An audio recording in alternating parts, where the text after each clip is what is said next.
Okay,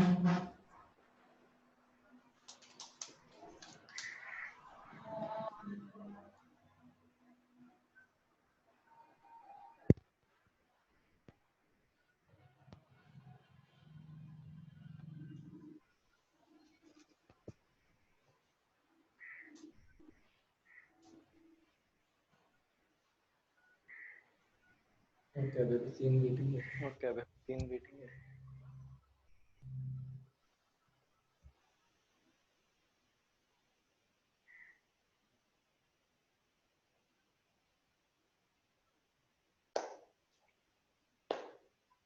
सब आ गए?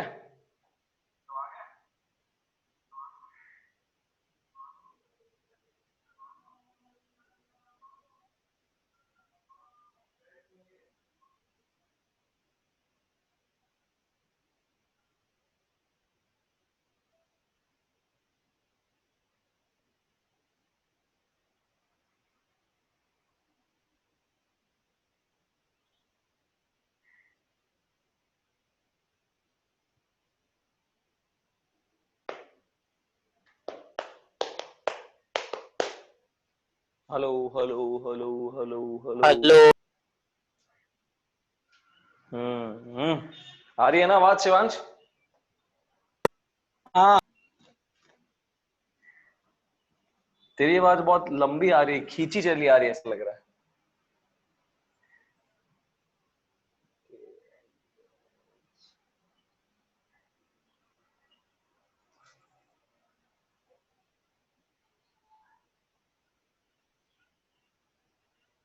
हाँ तो भाई, अभी 1 मिनट।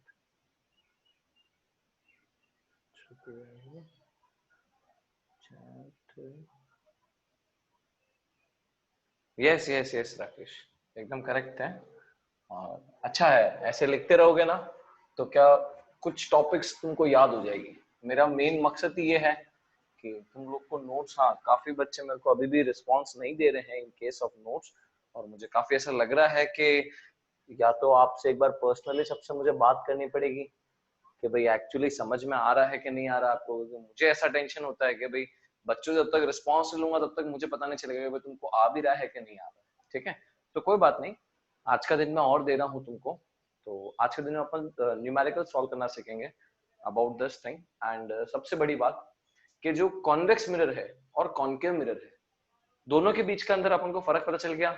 जिसके अंदर के साइड में रिफ्लेक्शन होता है that is a concave mirror, और जिसके बाहर के साइड में रिफ्लेक्शन होता है that is a convex mirror. ठीक है, ये चीज अपन को अच्छे से पता चल गई। लेकिन अपन को और भी चीज अच्छे से जाननी है कि कॉन्केव मिरर जो है ना, कॉन्केव मिरर ये हमको कोई भी इमेज को मैग्नीफाई करके देता है। क्या करके देता है? मैग्नीफाई मतलब बड़ी बताता है, जूम इन करके बताता है ये इमेज को। ठीक है, ये कॉन्केव मिरर क्या हमेशा अपन को जूम इन करके बताता है और एक पॉइंट पे फोकस करता है। कॉन्केव मिरर अपन ने देखा ना कि सारी रेस आ रही है और एक पॉइंट पे फोकस करता है। और वहीं पे कॉन्वेक्स मिरर के बारे में आज अपन को समझना है कि कॉन्वेक्स मिरर के अंदर अपन इमेज कहां पे रखते, क्या रखते हैं। तो कॉन्वेक्स मिरर जो है ना वो जनरली डिमिनिश्ड ऑब्जेक्ट बताता है, डिमिनिश्ड कह सकते हो, या फिर बहुत, यस यस, कॉन्केव मिरर में सारे केसेस में थोड़ा ना मैग्नीफाइड वो इमेज रहती है हमको। हाँ, दो केसेस में अगर आप मतलब पीछे रख देते हो, किसके सेंटर ऑफ कर्वेचर के पीछे रख देते हो, तो आपको मैग्नीफाइड नहीं मिलती।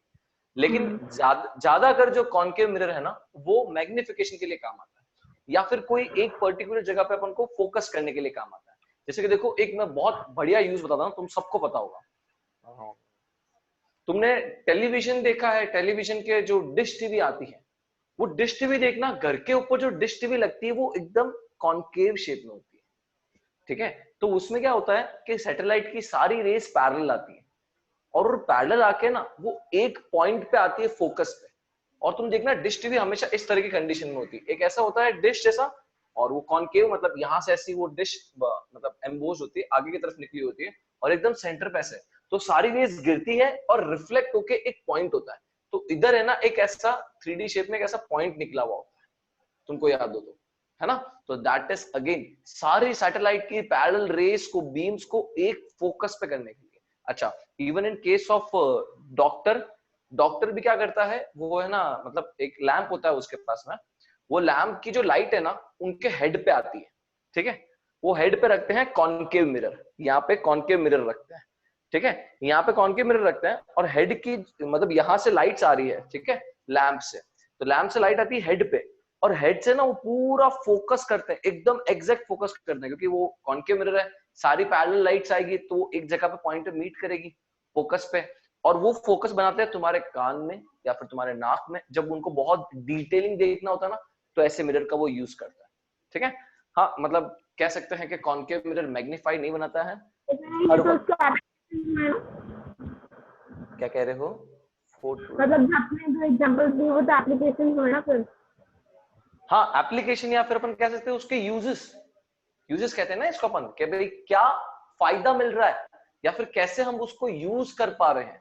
आपने पढ़ लिया कॉनकेव मिरर क्या करता है, कॉनकेव मिरर इस तरह से रियल और इन्वर्टेड इमेज बनाता है, या फिर कॉनकेव मिरर की जो अपन कह सकते हैं it can be obtain on a screen, है ना, तो इसलिए स्क्रीन पे ऑब्टेन कर पा रहे हैं, तभी तो भाई वहां से लाइट की रे आ रही है और यहाँ पे डाल पा रहे हैं, है ना।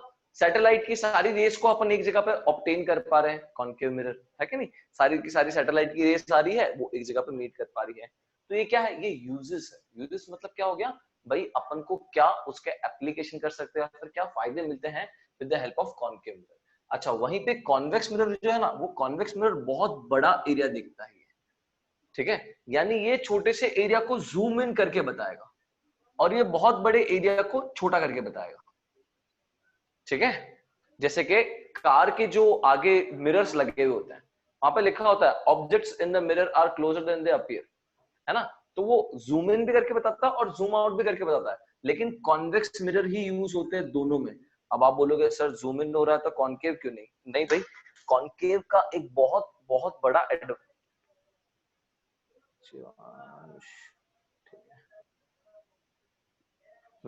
तो कॉनकेव मिरर का एक बहुत बड़ा पॉइंट है कि ये सारी की सारी इमेजेस जो इसकी बनेगी ना, that is inverted and real. और अपन जब कार के मिरर्स के अंदर देखते हैं, कार के मिरर के अंदर जब अपन देखते हैं तो अपन को कौन सी इमेज दिखती है? इन्वर्टेड दिखती है क्या? क्या कार का जो टायर होता है वो अपन को ऊपर की तरफ दिख रहा है? नहीं ना, ऐसा तो नहीं है ना कि भाई गाड़ी उल्टी चलती है, कितना फनी लगेगा वो, तो नहीं होता है। तो that is convex mirror. Convex mirror हमेशा अपराइट इमेज बनाता है। कैसी इमेज बनाता है? अपराइट, सीधी की सीधी। इसको हम कहते हैं erect.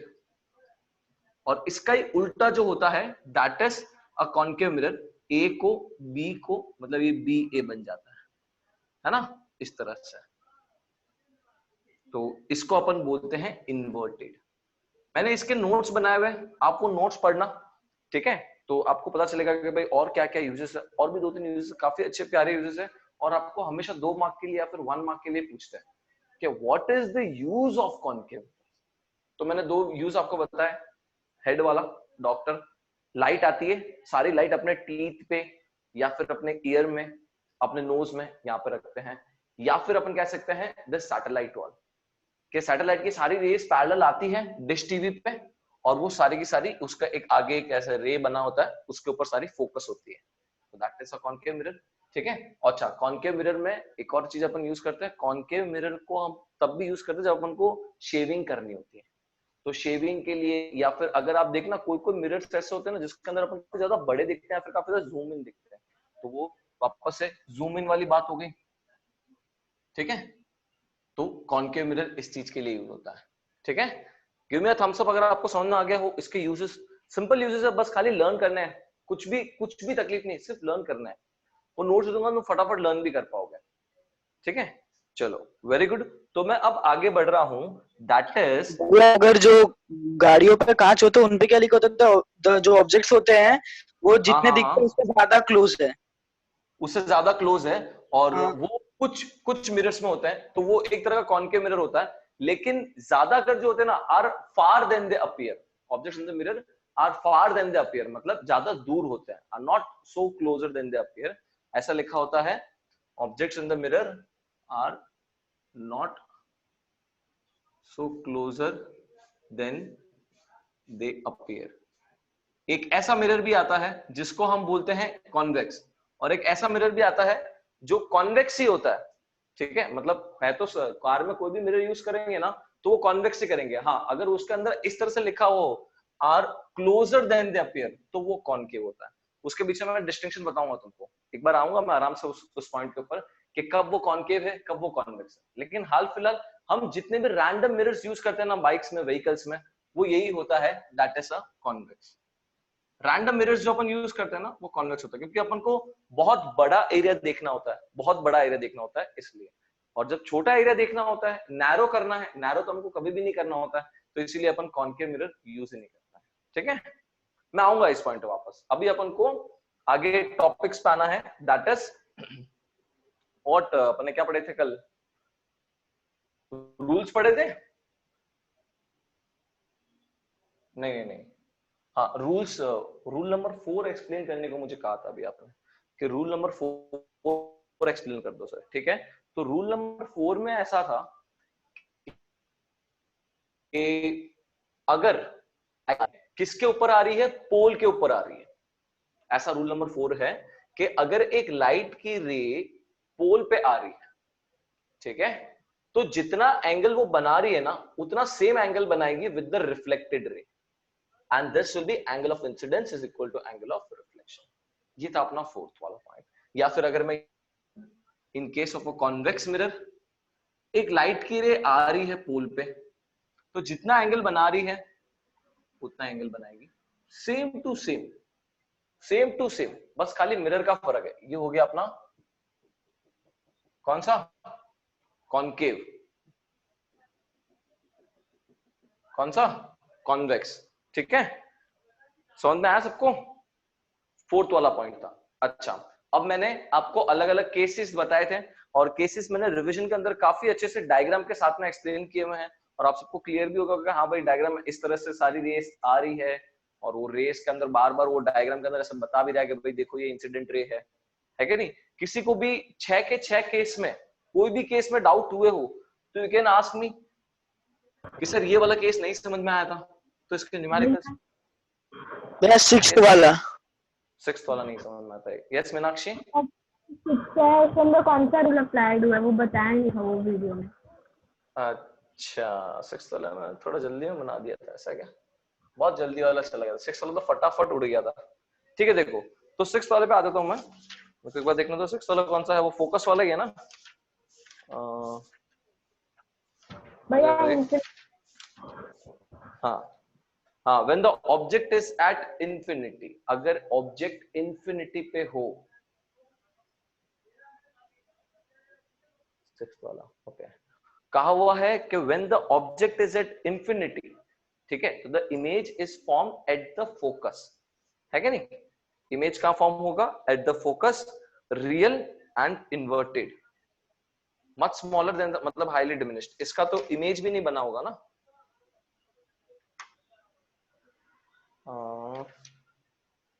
Formation of by when the object is at a considerable distance or at infinity। हाँ, अब याद आया मेरे को, ये हो गया अपना कॉनकेव मिरर, ये हो गया अपना प्रिंसिपल एक्सिस, ठीक है।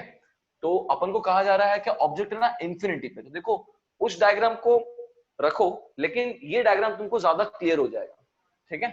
तो मान लो ये इनफाइनाइट है, ये इनफाइनाइट है, ये ए हो गया, बी हो गया, एक्सटेंडेड ऑब्जेक्ट, ठीक है। ए पॉइंट एकदम एक्सटेंड कर दिया, ए बी पॉइंट है, ठीक है।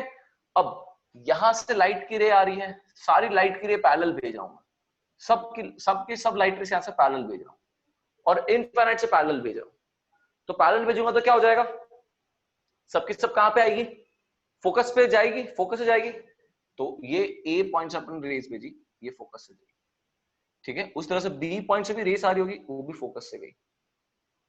तो इस तरह से हम कहते हैं, या फिर ए पॉइंट से एक और रे आई उसी पॉइंट से, क्योंकि अपन को तो पता चल नहीं रहा है, काफी दूर है, बोला हुआ है ऑब्जेक्ट इज एट इंफिनिटी, तो हम बना ही नहीं सकते ना, इंफिनिटी बोला हुआ एकदम क्लियरली कि when the object is at infinity, infinity मतलब क्या, बहुत बहुत बहुत कहीं दूर, इसका मतलब ऑब्जेक्ट का जो रेस आएगा वो रेस में आपको कोई इतना फंडामेंटल थ्योरम अप्लाई नहीं कर पाओगे, क्योंकि आपको पता ही नहीं एग्जैक्टली ऑब्जेक्ट है कहां। तो इसीलिए ए भी मैंने ऑब्जेक्ट रख दिया बहुत दूर, और वहां से मैंने पैरेलल लाइट रेस निकाली सारी की सारी। तो सारी की सारी लाइट रेस है ना वो फोकस से जाएगी, क्योंकि प्रिंसिपल एक्सिस के पैरेलल है, तो ये फोकस से पास होगी। इसका मतलब जो इतनी बड़ी ऑब्जेक्ट है ना वो इतनी सी हो जाएगी, यानी जस्ट अ पॉइंट। इसीलिए हम कहते हैं कि जो इमेज बनेगी ना इसकी इमेज होगी हाईली डिमिनिश्ड। क्या होगी भाई? Highly diminished. हाईली डिमिनिश्ड, और लिखा होगा ब्रैकेट में पॉइंट साइज। इस तरह से ये इमेज के बारे में। ऑब्जेक्ट कहां होगी? जब ऑब्जेक्ट होगी इंफिनिटी पे। अब देखो इंफिनिटी पे है तो उसका बनावट मतलब जो इसका डायग्राम है वो बनाने की जरूरत ही नहीं पड़ती है, क्योंकि इंफिनिटी पे है भैया। इंफिनिटी कहां होता है हमको थोड़ी पता है। मैं आपको बोलूंगा भाई इनफाइनाइट लिख के बताओ, तो आप तो इनफाइनाइट ऐसे लिखोगे ना, आप थोड़ी बता सकते हो इनफाइनाइट नंबर कैसा होता है। आप तो इनफाइनाइट ही लिखोगे, मैं बोलूंगा इनफाइनाइट नंबर लिख के बता, भाई है ही नहीं मेरे पास में इनफाइनाइट नंबर। अगर पता होता तो वो तो फाइनाइट हो जाता ना। I have defined position of the object. बस आपको डायग्राम में खाली एक डिफाइन करके बता रहे हैं, और उसको जस्ट एक अप्लाई करके बता रहे हैं कि वो फोकस पे आएगी इमेज। ठीक है, तो आप इसको लर्न कर लोगे, ज्यादा क्लियर हो जाएगा, एकदम इजी टू भैया अंडरस्टैंड होगा। Yes yes Sangeeta. भैया वीडियो बार बार बंद हो रहा था, प्लीज आप वापस एक्सप्लेन कर दो ना। हाँ वो वीडियो बंद हो गया, बैटरी आज लग रहा है बैटरी खत्म हो जाएगी मेरी। ठीक है, मैं वापस से बोल रहा हूं एक बार कि जब object is at infinity, infinity का मतलब क्या हो गया सर? इंफिनिटी का मतलब हो गया कि हमको पोजीशन पता ही नहीं है। जब अपन को पोजीशन पता ही नहीं है तो हम क्या करेंगे? वहां से सारी रेस पैरेलल लेके आएंगे प्रिंसिपल एक्सिस से। ठीक है, तो सारी रेस हम लेके आए पैरेलल प्रिंसिपल एक्सिस से। तो जब ऐसी बहुत सारी रे प्रिंसिपल एक्सिस से पैरेलल आई तो वो सारी की सारी रेस आ गई यहाँ पे इंटरसेक्ट हुई, कहां पे? फोकस पे। रूल नंबर 1 के पैरेलल रे आएगी इंसिडेंट रे किसके? प्रिंसिपल एक्सिस के, तो फोकस से पास होगी। तो सारी रेस फोकस से पास हुई, तो इसका मतलब मैं समझ गया कि यही है अपना ए बी पूरा ऑब्जेक्ट। तो ये जो इतना बड़ा ऑब्जेक्ट है या फिर कितना भी बड़ा ऑब्जेक्ट हो, अगर वो इनफाइनाइट पोजीशन पे है, कहां पे है? इनफाइनाइट पोजीशन पे। इनफाइनाइट मतलब बहुत दूर है, सेंटर ऑफ कर्वेचर के जस्ट जरूरी है बीच में। जो उसकी रेस आ रही हो पैरेलल ही हो। हाँ बेटा, ये समझाने के लिए है शिवांश। अगर मैं मतलब ऐसा हो सकता था कि हम इसको डायग्राम के थ्रू समझाते ही नहीं, हम तो डायरेक्ट ही बोल देते कि भाई देखो अगर इनफाइनाइट से आ रही है एक ऑब्जेक्ट की रेस तो उसकी इमेज बनेगी एकदम पॉइंट जैसी। क्यों बनेगी? क्योंकि भाई वहां से जितनी भी रेस आएगी वो सब फोकस से तो पास होगी, तो इसीलिए वो एकदम पॉइंट साइज बनेगी। अब देखो तुमको कैसे बताया हुआ है, आप लोग को मतलब जो डायग्राम के अंदर बताया हुआ है वो बताया हुआ है कि भाई एक, इसको मैं थोड़ा सा पास में लेके आ गए हैं वो डायग्राम में। मतलब देखो ये अपना कॉनकेव मिरर हो गया, थोड़ा सा पास में लेके आ गए, मतलब कह रहे कि भाई ऑब्जेक्ट अगर मान लो यहाँ पे पड़ी थी, ठीक है, तो ऑब्जेक्ट यहाँ पे पड़ी थी, तो अगर मैं सारी रेस पैरेलल भेजूं,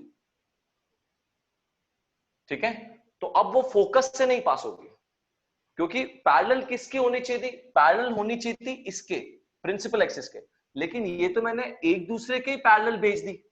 तो जब अपन एक दूसरे के पैरेलल भेज देते हैं ना, तो ये रेस पास होती है एक ऐसे पॉइंट से, जो फोकस है ना, फोकस के लाइन से, ये फोकस के लाइन से पास होती है, और इधर वो ऑब्जेक्ट बनती है ऐसा। तो वो पूरी की पूरी ऑब्जेक्ट जो थी ना, वो पूरी की पूरी ऑब्जेक्ट इधर बन जाएगी, यानी जो ए का जो है वो इधर आ जाएगा, तो ये ए डैश। तो जितना ज्यादा पास में आते जाओगे ना उतना ज्यादा ऑब्जेक्ट थोड़ा थोड़ा सा बड़ा होता जाएगा। तो इसीलिए ये डायग्राम में आपको इस तरीके से समझा हुआ है। अच्छा नहीं समझ में आ रहा तो भी आप मेरे को, मैं आपको एकदम क्लियरली यहाँ पे वापस बोल देता हूँ कि भाई इनफाइनाइट जगह है, हमें जगह पता ही नहीं है।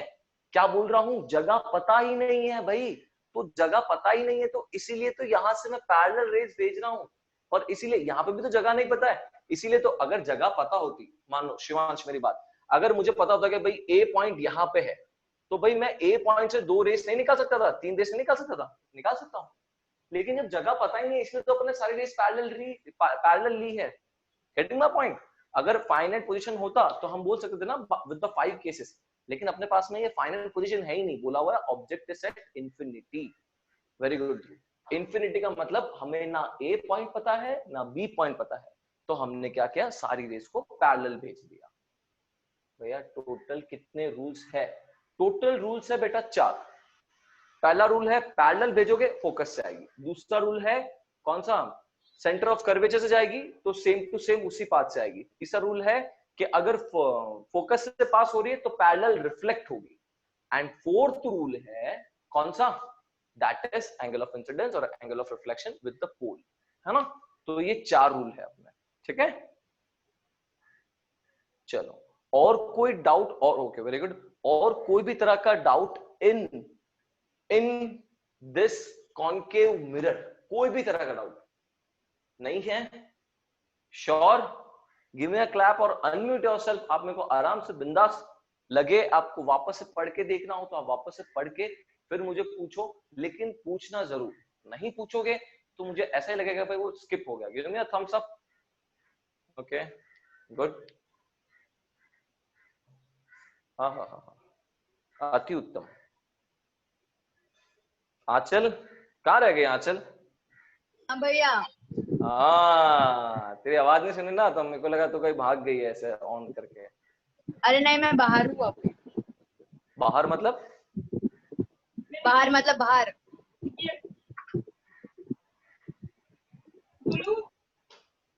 चलो, तो अब मैं आगे बढ़ रहा हूं। तो uses of concave mirror, convex mirror थोड़ा बहुत समझ में आ गया है कि हाँ भाई uses of concave mirror, convex mirror क्या होता है, ठीक है। मैं उसका एक अच्छे से वर्कशीट दूंगा तो उसके अंदर आप अच्छे से लर्न कर सकते हैं, क्योंकि ये मैटर ही लर्न करने वाला है, ठीक है। तो अब बात करते हैं कि कॉन्वेक्स मिरर में कहां कहां पे इमेज हो सकती है। क्या बात करते हैं कि कॉन्वेक्स मिरर में कहां कहां पे इमेज हो सकती है भाई, सॉरी ऑब्जेक्ट कहां कहां रख सकते हैं। तो कॉन्वेक्स मिरर में ना सिर्फ 2 ही केस, सिर्फ 2 केस। पहला केस है एट इंफिनिटी वाला, ठीक है, इंफिनिटी। और दूसरा केस है कौन सा, बता दो बुक में देख के फटाफट, कोई तो जवाब देगा। हाँ भैया, टोटल कितने रूल्स हैं? अच्छा, ये तो हो गया। पर ध्रुव ये क्या लिख रहा है, पुलिस डंडे मारेगी मतलब? ध्रुव, अरे भैया वो बोला ना आंचल बाहर रहती है। अच्छा पुलिस डंडे मारेगी। ओए आंचल, तो मुझे डंडे मारेगी, तुझे थोड़ी ना मारेगी। अरे पागल, आंचल कोरोना हो जाएगा, चली जा। नहीं होगा। चालू हो गई। मेरे को लगा ही था कुछ ऐसा हो सकता था। चलो, तो मैंने तो आपको अनम्यूट करने के लिए इसलिए बोला था कि आप मुझे बता दो कि सेकंड वाला पॉइंट कौन सा है, when the object is at infinity, और दूसरा है when the object is placed anywhere between the, मतलब पोल के आजू बाजू में, behind the pole, between pole and infinity in front of a convex mirror। तो देखो इसके अंदर 2 केस बन रहे, टोटली 2 केस है। जैसे अपने कॉन्केव मिरर के अंदर ऑब्जेक्ट कहां कहां रख रहे थे भाई, जस्ट सेंटर ऑफ कर्वेचर के पीछे, फोकस और उसके आजू बाजू, पोल के आजू बाजू, या फोकस और सेंटर ऑफ कर्वेचर के आजू बाजू, तो बिटवीन में वो चीजें रख रहे थे। यहाँ पे अपने पास में 2 ही केस है। क्यों 2 केस है मैं समझाता हूँ भाई। ये तो हो गया अपना मिरर, यहाँ पे से तो अपन ऑब्जेक्ट रख नहीं सकते हैं, क्योंकि इस साइड में अपन ने क्या कर दिया, कोटिंग कर दिया। तो इधर तो ऑब्जेक्ट रख नहीं पाएंगे, इधर ऑब्जेक्ट रख देंगे तो गलती हो जाएगी अपन से, रिफ्लेक्शन ही नहीं होगा, ठीक है। तो हमने इसका प्रिंसिपल एक्सिस बना दिया, ये इसका सेंटर ऑफ कर्वेचर बना दिया, ये इसका फोकस बना दिया। तो फोकस सेंटर ऑफ कर्वेचर वाला तो कोई पॉइंट आया ही नहीं। तो अब पॉइंट आएगा अगर ऑब्जेक्ट है इंफिनिटी पे। इंफिनिटी मतलब क्या, वापस से वही same point. If the object is at infinity, infinity मतलब कहीं पे है ऑब्जेक्ट, सारी रेस पैरेलल आएगी और फोकस से डाइवर्ज होते हुए दिखेगी, ठीक है। दिस इज एट इंफिनिटी, यानी वापस से उसकी इमेज जो एकदम डॉट जैसी बनेगी, या फिर कह सकते हैं कि यहाँ पे लिखा हुआ है हाईली डिमिनिश्ड, वही जो डिमिनिश्ड वाली बात थी। Second point, that is if the object is, second point बहुत इंपॉर्टेंट है भाई, ये सेंटर ऑफ कर्वेचर ले लेते हैं, फोकस ले लेते हैं। If the object is between pole and infinity, क्या object is between pole and infinity, ठीक है। और ये फर्स्ट क्या था, when the object is at infinity। ये क्या पढ़ रहे हैं अपन, जैसे अपन ने कल इमेज फॉर्मेशन पढ़े थे कॉनकेव के, अब अपन पढ़ेंगे कॉन्वेक्स के। तो जब इंफिनिटी पे होगा तो सारी रेस आएगी, ठीक है, और वो फोकस से डाइवर्ज होती हुई दिखेगी, यानी इस तरह से। तो फोकस से मतलब ये भी रेस आई और ये फोकस ये रहा, तो यहां से उधर जाएगी ये रिफ्लेक्शन, ठीक है। ये मैं डॉटेड लाइन इसलिए बना रहा हूँ सो दैट मेरे को समझ में आ गया भाई वो जाने के वाले। जैसे सपोज करो मैं एक पैरेलल रे लेके आता हूँ, ये पैरेलल रे लेके आया मैं, तो ये देखो फोकस से पहले इसको मैं ज्वाइन करूंगा स्केल से कि भाई ये रहा फोकस, और इसको ज्वाइन कर दिया। फोकस और इसको ज्वाइन करने के बाद में ये रे रिफ्लेक्ट कर दूंगा। आ रहा समझ में तुमको? ओके, ठीक है। तो अब यहां पे देखो, if the object is between infinity, मतलब एकदम भी बाहर नहीं है, थोड़ा सा इसके अंदर, मान लेते कि ये फाइनाइट प्लेस मेरे को पता थी, तो ये फाइनाइट प्लेस से लेके पोल तक, तो बिटवीन इंफिनिटी एंड पोल, मान लेते एक एक्सीडेंट ऑब्जेक्ट रख देते अपन, ये ए बी एरो, ठीक है। अब सबसे पहले तो ए से 2 रे भेजनी है अपन, क्योंकि अब मेरे को फाइनाइट पॉइंट पता है, इसमें तो पॉइंट पता नहीं था, इसलिए सारे रे पैरेलल, राइट शिवांश। लेकिन इसके अंदर है ना मुझे 2 रेज भेजने, तो एक रे मैं भेजूंगा टुवर्ड्स फोकस, ठीक है, और एक रे मैं भेजूंगा टुवर्ड्स सेंटर ऑफ कर्वेचर।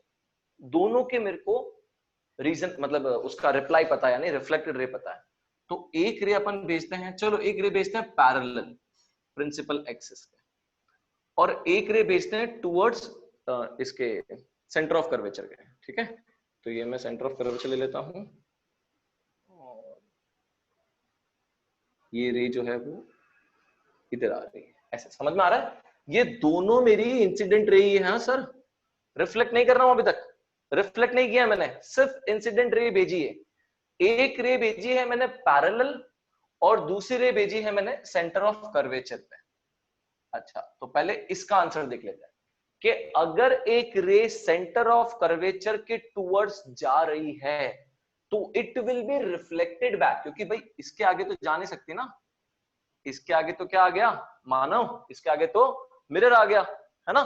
तो इसके आगे जाने सकते, मतलब ये पीछे की साइड में जाएगी, तो अब ये पीछे की साइड में जाएगी, मतलब ये इधर जाएगी, ठीक है। ये हो गया इसका रिफ्लेक्शन। अब मैं बात करता हूं दूसरा रिफ्लेक्शन। दूसरा रिफ्लेक्शन क्या गया, अगर एक लाइट की रे पैरेलल जाती है, पैरेलल किसके, इन प्रिंसिपल एक्सिस के, तो वो फोकस से डाइवर्ज होते हुए निकलेगी। तो देखो ये रहा फोकस, ठीक है, और ये रहा वो पॉइंट, तो मैं फोकस और इसको ऐसे ज्वाइन कर दूंगा, ठीक है, और मैं इसका अब रिफ्लेक्टेड रे बना दूंगा। आ रहा समझे? पहले ज्वाइन करेंगे ना तभी तो उसका फिर पीछे का पार्ट बना पाएंगे, तो इसीलिए फोकस से निकलती हुई दिखेगी। तो when an incident ray axis, ठीक है, in case of convex mirror it diverges from focus, वो फोकस से it appears to diverge from focus. क्या होता है, जब एक incident ray is parallel to principal axis, ठीक है, it's reflected ray appears to diverge from focus, focus से निकलती हुई जा रही है, ठीक है।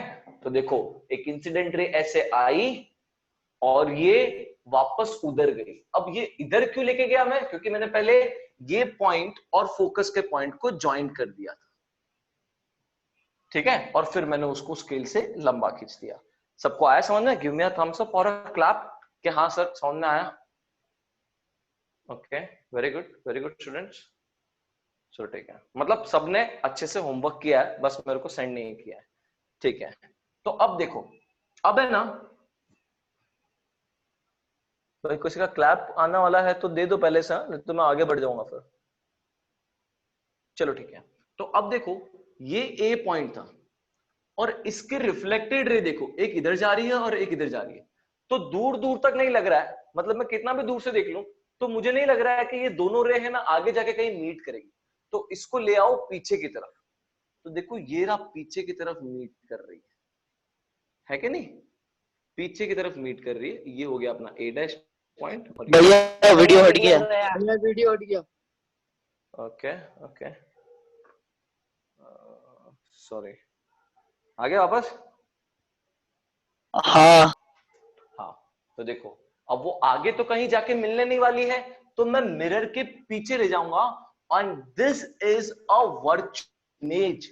ये कौन सी इमेज है? वर्चुअल इमेज है, क्योंकि एक्चुअली तो ये कभी मीट कर ही नहीं रही थी, ये तो हमने मीट करवाई है हमारे इमेजिनेशन से।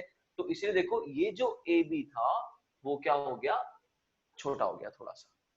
ठीक है, तो इमेज के बारे में मैं कह सकता हूं, मैं इमेज के बारे में यह कह सकता हूं कि इमेज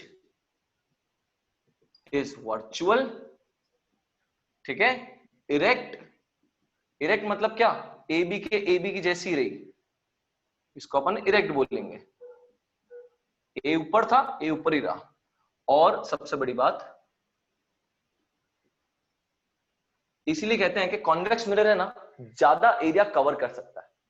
जब ये इतने बड़े एरिया को इतना सा दिखाएगा, तो और कितना एरिया कवर कर सकता है आप सोचो, है ना। अच्छा ठीक है, तो दैट्स ऑल। और अब अपन बढ़ रहे हैं विद न्यूमेरिकल्स। ठीक है, इसमें भी सेम वही है, इमेज इज वर्चुअल, क्योंकि यहां पे तो कोई रेस मिलने वाली है नहीं, है ना। तो ये यहां पे मिल रही है, तो इमेज इज वर्चुअल, डिमिनिश नहीं, हाईली डिमिनिश्ड। ठीक है, तो देखो दोनों के अंदर है ना, चाहे कॉनकेव मिरर हो या कॉन्वेक्स मिरर हो, दोनों के अंदर जब इमेज बनेगी, यानी इंफिनिटी से अगर कोई इंफिनिटी पे अगर आप ऑब्जेक्ट रखते हो, तो जो इमेज बनेगी वो इमेज होगी एकदम पॉइंट जितनी, दैट इज हाईली डिमिनिश्ड।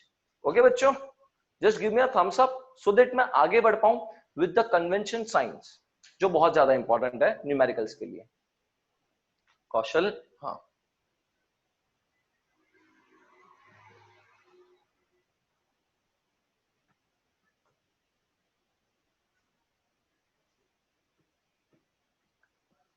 तो अब बात आई है that is about conventional sign. अब अपन को ना न्यूमेरिकल्स करना है। क्या करना है?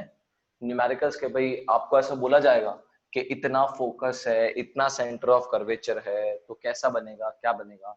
तो सबसे पहली बात, आपको ये सारे मैं रेस इसलिए बना के बता रहा था सो दैट आपको समझ में आए कि ऑब्जेक्ट ऐसी थी, इमेज ऐसी थी। तो आप एक रफ डायग्राम बनाना सीख लेना। ठीक है, एक रफ स्केच बनाओगे ना, तो एग्जाम में सारे सम अच्छे भी दिखेंगे और सॉल्व भी अच्छे से होंगे। ठीक है, तो पहले मैं आपको थोड़े से रूल्स बताऊंगा। जैसे कि मैथ्स में अपने रूल सिखाया, माइनस माइनस प्लस, है ना। जब मल्टीप्लाई होगा तब दोनों की साइन मल्टीप्लाई होकर प्लस हो जाएगी। तो ये चीज अपन ने सीखी हुई है जो मैथ्स के अंदर। और मैथ्स के अंदर अपन ने ये भी सीखा हुआ है भाई, ये है अपना, क्या बोलते हैं इसको, कार्टेशियन प्लेन, है ना। तो ये जो कार्टेशियन प्लेन है, इसके अंदर अपन ने क्या सीखा, यहां पे x पॉजिटिव होता है, यहां पे x नेगेटिव होता है तो x डैश, यहां पे y पॉजिटिव होता है, यहां पे y नेगेटिव होता है तो y डैश। ठीक है, तो ये हो गया 0, तो ये हो गया 1 2 3, तो यहां पे आते हैं सारे पॉजिटिव नंबर, राइट। यहां पे क्या आएंगे, सारे पॉजिटिव नंबर। इधर क्या आएंगे, सारे नेगेटिव नंबर। तो इधर मैं लिख देता हूं नेगेटिव, इधर मैं लिख देता हूं पॉजिटिव। ठीक है, तो अब देखो, ये अपना हो गया मिरर, ये हो गया अपना कार्टेशियन प्लेन। ठीक है, मतलब एक्स एक्सिस। ठीक है, और ये हो गया अपना 0 0 यानी ओरिजिन। ठीक है, तो पोल क्या हुआ भाई, पोल हुआ ओरिजिन, 0 ओरिजिन। ठीक है, अब मैंने आपको बोला if the object is 30 centimetre, क्या बोल रहा हूं मैं, if the object is 30 centimetre is placed 30 centimetre in front of the mirror. क्या बोल रहा हूं, मिरर के सामने रख रहा हूं ऑब्जेक्ट, कितनी दूर रख रहा हूं, इज प्लेस्ड 30 सेंटीमीटर। तो देखो ये मिरर है, और मिरर के सामने कभी भी बोला हो ना, मिरर के सामने, तो भाई ये मिरर का पीछे वाला पार्ट हुआ, है कि नहीं। ये मिरर का पीछे वाला पार्ट हुआ, क्योंकि वहां पीछे वाले पार्ट पे तो कोटिंग होती है। तो आगे वाला पार्ट हो गया ये, और इसके सामने मतलब यहां पे ऑब्जेक्ट रखी होगी। तो मान लो ऑब्जेक्ट रखी हुई है इस तरह से, और ये डिस्टेंस कितना बोला हुआ आपको, आई बात समझ में, है ना। तो मैं कह सकता हूं ये ए बी। तो अगर मैं ए बी बोलूंगा ना, वो होगा साइज ऑफ ऑब्जेक्ट। क्या होगा वो? साइज ऑफ ऑब्जेक्ट, जिसकी मैंने अभी बात नहीं की। मैंने किसकी बात की है? ये बी और ये पी, तो मैंने पीबी की बात की। किसकी बात की है? पीबी की। तो पीबी इज ऑब्जेक्ट का डिस्टेंस। ठीक है सर, क्या है PB? Okay all the madams, क्या है पीबी? क्या है? ऑब्जेक्ट का डिस्टेंस, मतलब यहां से यहां तक। अब आप बताओ, ये -30 लूंगा या +30 लूंगा? -30 लूंगा। Very good, very good Rakesh, very good Mukund, Meenakshi. देखो, तो इस साइड में है, कार्टेशियन प्लेन के उस साइड में जाएंगे तो नेगेटिव होगा सर। तो यहाँ पे भी इस साइड में जा रहे हैं, मतलब नेगेटिव होगा। तो ऑब्जेक्ट डिस्टेंस इज -30 सेंटीमीटर। नहीं लिखते हम इसके अंदर, ठीक है? आप लिखना चाहो तो लिख सकते हो, not a big deal. -30 centimetre. जब सम सॉल्व करेंगे तब की बात बता रहा हूं, ठीक है? अब हमने क्या पढ़ा था भाई? ये कॉनकेव मिरर है ना, तो इसका फोकस यहाँ पे आएगा, इसका सेंटर ऑफ कर्वेचर यहाँ पे आएगा। बराबर बात है? फोकस यहाँ पे आएगा, सेंटर ऑफ कर्वेचर भी यहाँ पे आएगा। तो देखो, फोकस को अपन क्या बोलते थे? पोल से लेके फोकस तक का डिस्टेंस अपन बोलते थे उसको फोकल लेंथ। क्या बोलते थे? फोकल लेंथ, है ना? तो फोकल लेंथ आपको दी हुई होगी। मान लो मैं बोल रहा हूं फोकल लेंथ है 10 सेंटीमीटर, तो आप बोलोगे इसको f से। क्या बोलोगे? f। f is equal to कितना? +10 लूंगा कि -10 लूंगा? -10 लूंगा, ठीक है? -10। हाँ, very good, very good. Neha पढ़ लेंगे। भैया स्नेहा, ये पोल स्नेहा से सेंटर तुझे, ऑफ कर्वेचर के हाँ पोल से सेंटर ऑफ कर्वेचर वाला ये बता देता हूँ मैं। स्नेहा आपको समझ में आ रहा है ना? हाँ भैया। ओके ओके बेटा, गुड। तो देखो, फोकल लेंथ जो है वो 10 सेंटीमीटर था, तो ये हो जाएगा -10 लेंगे हम। क्यों -10 लेंगे? क्योंकि नेगेटिव साइड में है। कहां पे है? नेगेटिव साइड में। अब आपको ऐसा बोल सकते हैं कि ये P से C, तो P से C को भी अपने एक नाम दिया था, that is radius of curvature. कल क्या नाम दिया था अपन ने? Radius of curvature. तो radius of curvature is equal to, मान लो आपको दिया हुआ है 20 सेंटीमीटर। कितना? 20। तो रेडियस ऑफ कर्वेचर कितना हो जाएगा? R -20। Very good, very good answer, -20, है ना? तो ये हो गया अपना डिटेलिंग कि भाई इधर होगा तो माइनस और उधर होगा तो प्लस। ठीक है, ठीक है, इतना क्लियर हो गया। अब मैं बात करता हूं ऊपर और नीचे की। दैट इज ऊपर की साइड में होता है पॉजिटिव और नीचे की साइड में होता है नेगेटिव। ठीक है, अब देखो ध्यान से सुनो। मैंने बोला ऑब्जेक्ट थी ए बी जो फोकस के आगे थी। चलो ए बी यहीं पे रखते हैं, सेंटर ऑफ कर्वेचर के यहीं पे ए बी। ठीक है, तो ए बी जो था दैट वाज ऑफ 7 सेंटीमीटर। कितना? 7 सेंटीमीटर।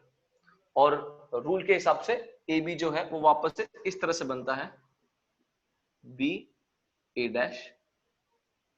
ठीक है, अब मान लेते हैं, मैं बोल देता हूं 7 का हो गया 3.5 सेंटीमीटर। ठीक है, डन। तो अब देखो हम बोलेंगे साइज ऑफ ऑब्जेक्ट। भैया वो साइज माइनस में होगी ना 3.5। यस यस यस, मैं वहीं पे आ रहा हूं। मैं एक बार वापस इसका रिवीजन भी दूंगा। अब मैं अगर बोलूंगा ना साइज ऑफ ऑब्जेक्ट, यानी मैं अगर ए बी बोलूंगा ना तो मैं बोलूंगा 7 सेंटीमीटर, क्योंकि ये ऊपर जा रहा है सर। अगर ऊपर जा रहा है तो पॉजिटिव है, तो जो ऑब्जेक्ट, अगर ऑब्जेक्ट या इमेज अगर ऊपर के साइड में जा रहे हैं तो वो हो जाएगा अपना पॉजिटिव। तो ए बी इज +7। अच्छा, ये क्या है? ए डैश बी या फिर बी ए डैश, कुछ भी बोलो आप, ए डैश बी डैश। ठीक है, तो ए डैश बी डैश जो है वो होगा नीचे की साइड में आ रहा है। तो अगर नीचे की साइड में आ रहा है तो हम उसको बोलेंगे -7। ठीक है, तो अब देखो मैं ये कार्टेशियन प्लेन को, भैया -7 थोड़ी ना होगा, -3.5। ये कार्टेशियन प्लेन को आपको इस तरह से लेफ्ट राइट करना आना चाहिए कि भाई ये जो कार्टेशियन प्लेन थी ना जो हमने 9th चैनल में कोऑर्डिनेट ज्योमेट्री में पढ़ा था, वही का वही चीज यहाँ पे। ठीक है, एक बार मैं पूरा समराइज कर रहा हूं अच्छे से। ठीक है, सो जो कल पढ़ा था और जो अभी पढ़ा है, पूरे को मैं समराइज करके समझा रहा हूं, क्योंकि अगर ये चीज नहीं समझ आएगी तो सम्स नहीं हो पाएंगे। पहली वाली चीज नहीं समझ आती तो फॉर्मेशन नहीं हो पाता। जो मैंने आपको रूल समझाया ना 4, वो 4 रूल्स थे फॉर्मेशन के लिए। अब ये जो रूल है ना, या फिर इसको हम बोलते हैं कार्टेशियन साइन, तो कार्टेशियन साइन जो होगी वो होगी हमारे न्यूमेरिकल्स के लिए। ओके स्टूडेंट्स, तो न्यूमेरिकल के लिए मैं वापस समझा रहा हूँ। देखो ये हो गया अपना कॉन्केव मिरर, ये हो गया अपना प्रिंसिपल एक्सिस, यहाँ पे आ गया अपना पोल, यहाँ पे आ गया अपना सेंटर ऑफ कर्वेचर, यहाँ पे आ गया अपना फोकस। ठीक है, और एक ले लेते हैं अपन ए बी,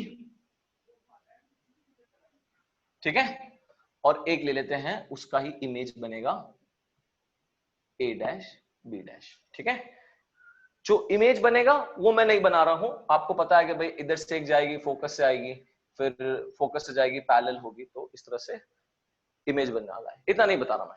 ठीक है स्टूडेंट्स, अब देखो ध्यान से भाई, जो सेंटर ऑफ कर्वेचर के साइड में है, मतलब इस साइड में है, यानी ये साइड क्या होता है कार्टेशियन प्लेन में, एक बार देख लो, ये साइड होता है अपना नेगेटिव, है ना, तो ये साइड नेगेटिव है, इसका मतलब रेडियस ऑफ कर्वेचर, इसको हम डिनोट करते हैं आर से, वो हमेशा नेगेटिव लिया जाएगा। ठीक है, फोकल लेंथ पीछे की साइड में, तो वापस फोकल लेंथ जो है इसको हम डिनोट करते हैं एफ से, वो हमेशा नेगेटिव लिया जाएगा। ठीक है, अच्छा अब मैं बात कर रहा हूं इसकी, that is object distance. Object distance क्या होता है, पी से बी, ऑब्जेक्ट डिस्टेंस। ठीक है, जो क्या है पीबी, इसको हम यू से डिनोट करेंगे। और ऑब्जेक्ट डिस्टेंस है ना, ज्यादा कर क्या हमेशा, अब याद रखना कि हम कभी भी ऑब्जेक्ट रखते हैं ना, तो मिरर के सामने ही रखते हैं, मिरर के पीछे तो रखेंगे नहीं, काम ही नहीं है ना भाई, मिरर के पीछे क्यों रखेंगे, तो मिरर के पीछे रखने वाला मिरर के सामने रखने वाले हैं, यानी ये भी आ रहा है पी से बी, मानी ओरिजिन से 0 से नेगेटिव साइड, तो ये भी हमेशा नेगेटिव लिया जाता है। ठीक है, अब बात करता हूं साइज ऑफ ऑब्जेक्ट की, किसकी, साइज ऑफ ऑब्जेक्ट की, तो साइज, इसको यहां पर मैं एक बार ऐसे कर देता हूं, अब बात कर रहा हूं साइज ऑफ ऑब्जेक्ट की। साइज ऑफ ऑब्जेक्ट भी हमेशा, इसको हम बोलते हैं एच डैश, क्या बोलते हैं, एच डैश, ये भी हमेशा पॉजिटिव लिया जाएगा। क्यों पॉजिटिव लिया जाएगा सर, क्योंकि वो ऊपर के साइड में जा रहा है ना, ए जो ओरिजिन से ऊपर के साइड में जा रहा है, इसका मतलब पॉजिटिव, ओरिजिन से नीचे आ रहा है, इसका मतलब नेगेटिव। ठीक है, मैं आगे सम्स के अंदर तुमको समझाऊंगा और अच्छे से, अभी के लिए एक बार ध्यान दो। साइज ऑफ ऑब्जेक्ट हो गया, अब आता है size of object. Size of object के ऊपर है ना अपन कोई टिप्पणी नहीं दे सकते, क्योंकि कभी कभी ऑब्जेक्ट सीधी भी बनती है और कभी कभी ऑब्जेक्ट इन्वर्टेड भी हो जाती है। ठीक है, तो जब सीधी होती है ऑब्जेक्ट, सीधी होगी ऑब्जेक्ट, तो अपन उसको पॉजिटिव लेंगे, अगर इन्वर्टेड होगी तो अपन उसको नेगेटिव लेंगे, तो इट डिपेंड्स। ठीक है, तो साइज ऑफ ऑब्जेक्ट, इमेज आएगा।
ओके सर, सबको आवाज आ रही है मेरी?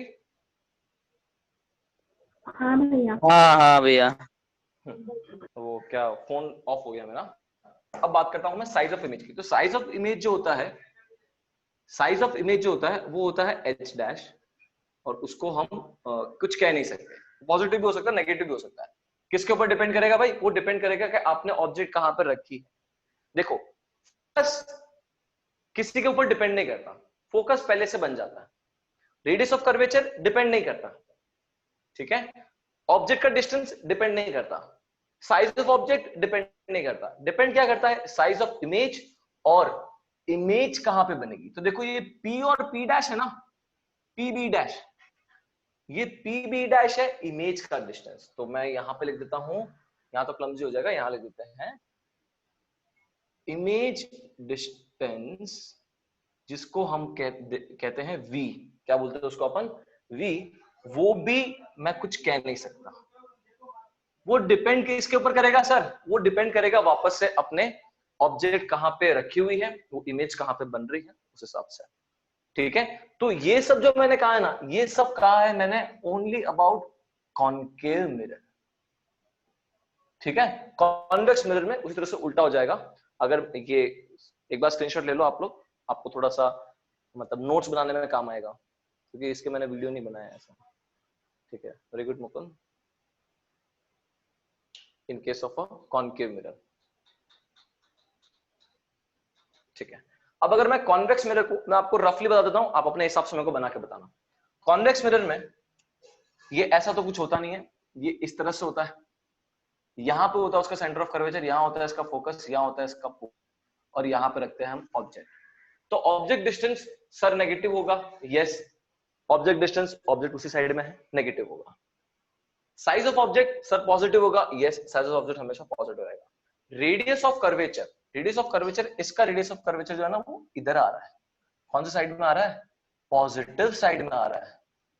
तो ये रेडियस ऑफ कर्वेचर जो है वो पॉजिटिव हो जाएगा, ठीक है। फोकस जो है वो पॉजिटिव हो जाएगा, ठीक है। ये दो चीज चेंज हो जाएगी। अब ये और ये तो उसके ऊपर डिपेंड करेगा सब में क्या चीज दी हुई है, ठीक है। ये मेरा थम्स अप आपको समझ में आया हो तो, नहीं समझ में आया वापस बोल दो, मैं वापस बता देता हूँ। जस्ट गिव मी अ क्लैप, नहीं आया हो तो। कि सर वो नेगेटिव का पॉजिटिव कैसे हो गया, बता दो सर, बता देंगे। संगीता, शिवांश, कौशल, चलो ठीक है, वेरी गुड, आगे भैया। ओके। तो अब मैं एक क्वेश्चन बताता हूँ आपको, तो थोड़ा सा और दिमाग में ना जो क्लमजीनेस हो रहा है उसको एकदम क्लियर कर देते हैं। देखो जब तक अपन पार्ट में नहीं करेंगे ना, तब तक अपन को ऐसा लगेगा कि हो क्या रहा है। अगर एक साथ में सब कुछ बता दूंगा तो खिचड़ी हो जाएगी, तो इसीलिए पार्ट में बता रहा हूं। तो पार्ट में बताऊंगा तो डेफिनेट सी बात है क्यूरियोसिटी आएगी कि यार अब क्या होगा, इसमें क्या होगा, उसमें क्या होगा, सब बता देता हूँ, ठीक है। और क्यूरियोसिटी क्रिएट करने के लिए ही ऐसे पार्ट बना रहा हूँ। मतलब मैं चाहूं तो एक जगह पे खड़ा होकर सबके सब चीज एक ही बार में फटाफट बता सकता हूँ, लेकिन जब क्यूरियोसिटी तभी आएगी जब आप एक पार्ट सुनोगे, अगला पार्ट करोगे, अगला पार्ट सुनोगे। जैसे कि अब अपने पास में आते हैं अपन मिरर फॉर्मूले के ऊपर। किसके ऊपर? Mirror formula. मिरर फॉर्मूला है 1/f is equal to 1/v plus 1/u, या फिर 1/, ये है ना mirror formula, 1/v plus 1/u is equal to 1/f, उल्टे तरीके से लिखा हुआ, ये मिरर फॉर्मूला है। आता है इसके ऊपर। देखो क्वेश्चन बोल रहा हूं, an object 5 centimetre is placed at a distance of 10 centimetre, an object of 5 centimeter is placed at a distance of 10 centimeter from a convex mirror. 10 centimeter from a convex mirror, ठीक है। 10 centimeter from a convex mirror of radius of curvature 30 centimeter, of radius of curvature 30 centimetre, ठीक है। Radius of curvature 30 centimetre है। Find the nature, position and size of image. Find nature, position मतलब कितना दूर है, and size of image. सब कुछ image के बारे में फाइंड करना है आपको, ठीक है। तो ऑब्जेक्ट कितने सेंटीमीटर की? 5 सेंटीमीटर की है। उसका डिस्टेंस कितना है? 10 सेंटीमीटर। तो पहले तो ये देखो कौन सा मिरर है, तो बोला हुआ है आपको कौन सा मिरर है? कॉन्वेक्स मिरर है। तो एक कॉन्वेक्स मिरर बना देते हैं, ठीक है। कॉन्वेक्स मिरर बना देता हूं यहाँ पे, ये मैंने बना दिया कॉन्वेक्स मिरर, ये इसका बना दिया प्रिंसिपल एक्सिस, ठीक है। कॉन्वेक्स मिरर बना दिया, उसका प्रिंसिपल एक्सिस बना दिया, उसका सेंटर ऑफ कर्वेचर बना दिया। अब एक रूल बोलो या फिर इसको लॉ बोलो कि जो भी रेडियस ऑफ कर्वेचर है ना, उसका आप हाफ कर दोगे, मतलब डिवाइड बाय 2 कर दोगे, उसका जैसे आप हाफ कर दोगे तो आपको मिल जाएगा फोकल लेंथ, ठीक है। तो रेडियस ऑफ कर्वेचर को डिवाइड करेंगे, अच्छा फॉर्मूला पार्ट है ना, तो फॉर्मूला यहां पे लिख देता हूं कि रेडियस ऑफ कर्वेचर को आप डिवाइड करोगे 2 से तो आपको फोकल लेंथ मिलेगी, ठीक है। और एक और पार्ट मैग्निफिकेशन वाला, वो भी बता देता हूं मैं आगे, पहले एक बार ये 2 कर लेते हैं। क्या था? Centre of curvature. Centre of curvature कितना दिया हुआ है? 30 सेंटीमीटर। तो ये 30 है, तो फोकल लेंथ कितने पे आएगा? पे आएगा, ठीक है, 15 सेंटीमीटर। अपन ऐसे लिख देते हैं कि यहां पे मैं सम सॉल्व कर लेता हूं। F is equal to radius upon 2, radius of curvature है 30 सेंटीमीटर, तो जाएगा अपॉन 2, कितना हो गया? 15 सेंटीमीटर। तो therefore F is equal to 15 centimetre लेना सेंटीमीटर। आप सबको समझ में? अच्छा 15 को मैं -15 नहीं करूंगा। क्यों नहीं करूंगा -15? क्योंकि ये पॉजिटिव साइड में है, ये रहा पोल पॉजिटिव साइड में। हाँ वेरी गुड वेरी गुड, आपको समझ में आ रहा है ना? तो थम्स अप देते रहना तो क्या और इजी हो जाएगा अपने लिए, ठीक है। तो अब ध्यान से सुनो, बात आगे क्या बोल रहे हैं? Object of phi is placed at a distance of 10 centimeter from a concave mirror, convex mirror। तो ये convex mirror हो गया। क्या कहा था मैंने? अभी बार बार बोल रहा हूं कि convex mirror के सामने प्लेस कर रहा है। कितना दूर है? 10 सेंटीमीटर। तो मान लेते हैं ये 10 सेंटीमीटर का डिस्टेंस हो गया, ठीक है। तो यहाँ पे अपनी ऑब्जेक्ट हो गई कितनी? 5 सेंटीमीटर की। ये A, ये B, बराबर। तो कितना है ये? 10 सेंटीमीटर, ठीक है। तो अब मैं बोलूंगा ऑब्जेक्ट डिस्टेंस क्या है? Object distance U is equal to कितना होगा? -10। Very good very good, -10 centimetre, ठीक है। लिखना हो लिखो, नहीं लिखना हो तो भी चलेगा। ये हो गया अपना U। आगे बात करते हैं। F मिल गया, यस सर। U मिल गया, यस सर। तो V निकाल सकते हैं। What was V? ये V क्या है? ये V है image distance,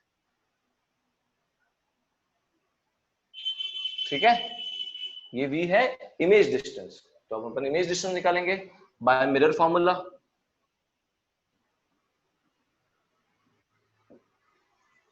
one upon F is equal to 1 upon V, ठीक है। 1 अपॉन F कितना हो गया अपना? F हो गया अपना 15। V हमें फाइंड करना है। U कितना हो गया? U है 1 अपॉन -10। देखो माइनस और प्लस क्या हो जाएगा? माइनस। तो 1 upon V minus 1 upon 10 is equal to 1 upon 15। ये 1 अपॉन 10 जो है वो तो क्या 1 upon 10 plus 1 upon 15 is equal to 1 upon V। तो 15 और 10 का एलसीएम क्या आएगा? 30। 30 एलसीएम आ गया। तो 30 की टेबल में 10 3 टाइम्स और 15 2 टाइम्स, तो कितना हो गया? 5 अपॉन 30। 5 अपॉन 30 यानी 1 अपॉन 6। तो V is equal to 6 centimetre. अच्छा अब देखो V पॉजिटिव आया कि नेगेटिव आया? V पॉजिटिव आया। पॉजिटिव आया ना, इसका मतलब V जो है वो इस साइड में बनेगा। समझ में आ रही है बात? V बनेगा इस साइड में, यानी अगर एक इमेज मिरर के पीछे बन रही है, अगर एक इमेज मिरर के पीछे बन रही है, that means it is a virtual image. तो भाई नेचर का वाला आंसर मिल गया, नेचर मिल गया, it is a virtual image, ठीक है। कॉन्वेक्स में ही होगा ना? कॉन्वेक्स नहीं होगा, यस, ये अपन ने पढ़ा है ना, इसलिए यहाँ पे लिंक हो गया है ना। मतलब ये एक तरह का जो पढ़ा था वो वापस से अपने पास साथ में लिंक हो गया यहाँ पे, है ना। तो अब देखो पोजीशन पता चल गई, पोजीशन है 6 centimetre from the mirror. Mirror से 6 सेंटीमीटर दूर, तो ये तो 15 है, तो यहाँ पे कहीं पे बना होगा। अच्छा अब ये ऊपर है कि नीचे है? मुद्दा क्या उठता है कि सर ये ऑब्जेक्ट जो है वो ऊपर की साइड होगी नीचे की साइड होगी, है ना? यहां तक समझ में आ गया? अब देखो इतने से पार्ट में वो वाला आंसर बता देता हूं मैं।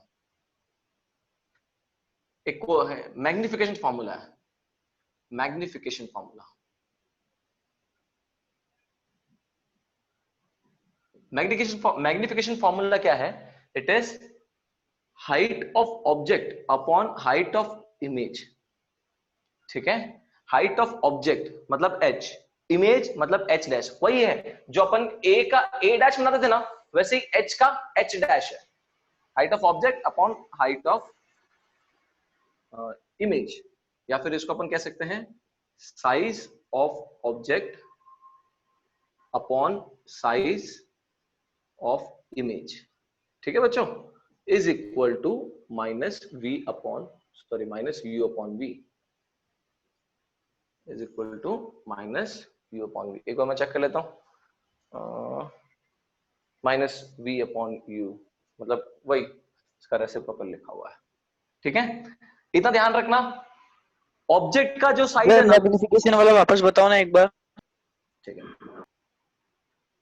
देखो मैग्निफिकेशन फॉर्मूला है, एक होता है v और एक होता है u। ठीक है, v क्या होता है? Object distance. u क्या होता है? Image distance. ठीक है, सॉरी उल्टा बोल दिया मैंने, उल्टा बोल दिया। v और u, v होता है इमेज का डिस्टेंस, u होता है ऑब्जेक्ट का डिस्टेंस। यहां पे कर दो आप माइनस और कर दो आप इक्वल टू। अब ये क्या है? इमेज के बारे में ना, तो यहां पे आएगा हाइट ऑफ इमेज। ये क्या है? ऑब्जेक्ट के बारे में ना, तो यहां पे आएगा हाइट ऑफ ऑब्जेक्ट। आया समझ में? आया समझ में? नहीं आया? वापस बताऊं? ओके, एक साथ में, क्या बात है, क्या बात है, वेरी गुड। मानो को वापस बता रहा हूं, देखो मानो एक बार वापस बोल रहा हूं, देखो इसके ना डेरिवेशन बहुत अतरंगी है, सीबीएसई है, डेरिवेशन नहीं आ रहे। ठीक है, तो इसके डेरिवेशन के ऊपर अपन को दिमाग लड़ाना भी नहीं है, हमें सिर्फ सम सॉल्व करना आना चाहिए। आपके ऑलरेडी बुक देखोगे तो उसके अंदर भी सिर्फ सम सॉल्व करना होगा। देखो u होता है एक, v होता है एक। ठीक है, u क्या होता है? ऑब्जेक्ट का डिस्टेंस। v क्या होता है? इमेज का डिस्टेंस। यहाँ पर तो माइनस। ठीक है, या v माइनस में आएगा। अरे मैंने उल्टा लिख दिया ना, तो कोई बात नहीं, उल्टे को भी देख लो एक बार। u है ना, u क्या होता है? ऑब्जेक्ट के बारे में होता है। u ऑब्जेक्ट के बारे में होता है, तो इसके सामने ऑब्जेक्ट की साइज रखनी है। क्या रखनी है? Size of object. और v के सामने क्या रखना है? Size of image. v के सामने रखना है साइज ऑफ इमेज, u के सामने रखना है साइज ऑफ ऑब्जेक्ट। ठीक है मानो, देखो v के सामने मैंने रखा size of object, sorry image. ठीक है, क्योंकि v होता है इमेज डिस्टेंस ना, तो v के सामने अपन रख दिया साइज ऑफ इमेज, u के सामने अपन रख दिया साइज ऑफ ऑब्जेक्ट। अगर मैं इन दोनों को उल्टा कर दूं तो यहां पे भी उल्टा हो जाएगा, तो ये रेसिप्रोकल। तो मैंने इस फॉर्मूले को कभी लर्न किया ही नहीं है, मैंने इस फॉर्मूले को लर्न किया ही नहीं। यहाँ पे v क्या होता है? इमेज डिस्टेंस, तो उसके सामने क्या आएगा? इमेज डिस्टेंस के सामने आएगा, ओके वेरी गुड, तो इमेज डिस्टेंस के सामने आएगा अपना size of image. Very good, very good.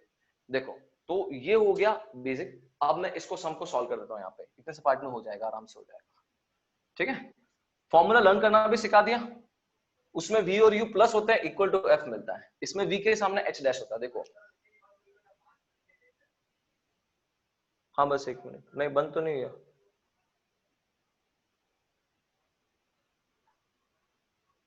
बस सबको दिखाई दे रहा है ना?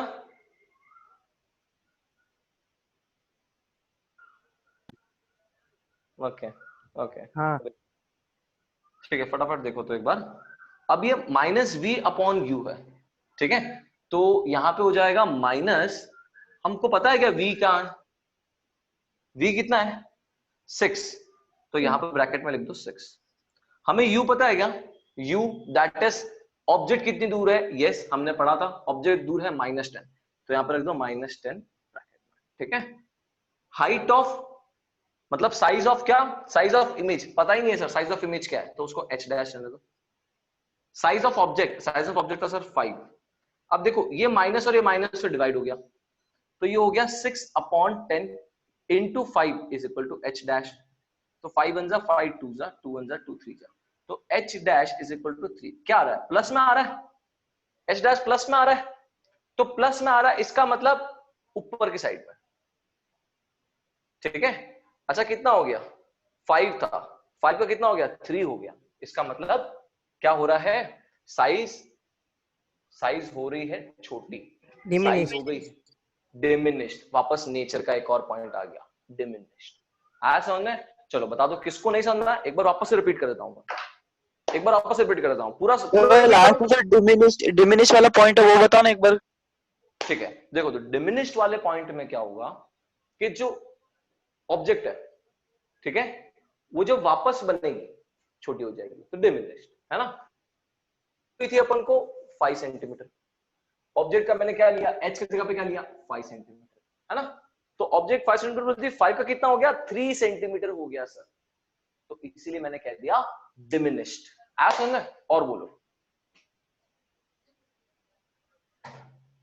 Okay, very good Shivansh, very good Mukund, Dhruv, okay okay. और any kind of doubt, any kind of doubt, बहुत सिंपल है, बहुत ही ज्यादा सिंपल है। अगर आपको कॉन्वेक्स आ गया ना तो चुटकियों में कॉन्केव होगा, चुटकियों में, आपको टेंशन लेने की जरूरत ही नहीं है।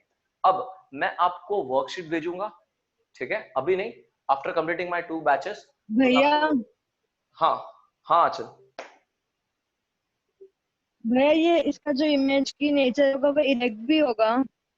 इरेक्ट भी होगा, यस वेरी गुड, क्योंकि ये प्लस में आया ना, क्योंकि ये प्लस में आया तो इसीलिए मैं कहूंगा कि इमेज इज इरेक्ट। तो देखो नेचर में 3 पॉइंट निकले।